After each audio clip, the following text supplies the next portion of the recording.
ఎంత దారుణం అంటే అండి, పాపం నిరుద్యోగులు చాలామంది ఫారెన్ వెళ్ళటం కోసం, అక్కడికెళ్ళి చదువుకోవటం కోసం ఇట్లాంటి ఈ ఎడ్యుకేషన్‌కి సంబంధించిన ఈ ఎడ్యుకేషన్ అండ్ ఇమిగ్రేషన్ సర్వీస్‌ని వెళ్ళి కన్సల్ట్ అవుతా ఉంటారు. వీళ్ళు మనం సినిమాల్లో చూస్తాంగా, దుబాయ్ సినిమా అది దుబాయ్ సీనే అనుకుంటా కదా! దుబాయ్ సీన్‌లో లాగా వీళ్ళందరూ ఏం చేస్తారు, నువ్వు అక్కడ జింక, బంక అని చెప్పి కబుర్లు చెప్తారు. చివరికి డబ్బులు తీసుకొని ఉడాయిస్తారు. ఇది చాలా పెద్ద ఫ్రాడ్ ఇది. 20,00,00,000 ఫ్రాడ్ చేశాడు ఈ పెద్ద మనిషి. 20,00,00,000 అంటే ఎంతమంది జీవితాలు నాశనం చేశాడో తెలుసు చూడండి ఈడ.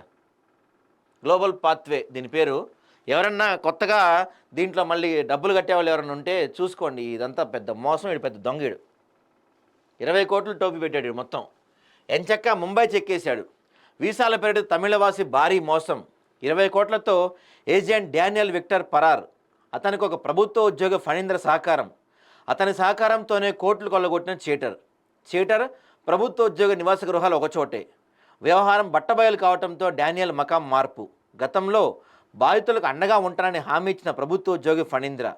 డానియల్ పరారు కావడంతో మాట మార్చిన ఉద్యోగి లబోదివ్వమంటున్న స్థానిక బాధితులు. పాపం చూడండి ఎంతమంది ఉండుంటారో తెలుసా. 20,00,00,000 అంటే ఎంతమంది జీవితాలు ఆగం పట్టి చూసారు వీళ్ళంతా. ఆడాడు ప్రభుత్వ ఉద్యోగి సహకారం చేశాడంట, ఈడు కలిసి చేశాడు. ఫణీంద్ర ఆడి పేరు, ఈడి పేరు డానియల్.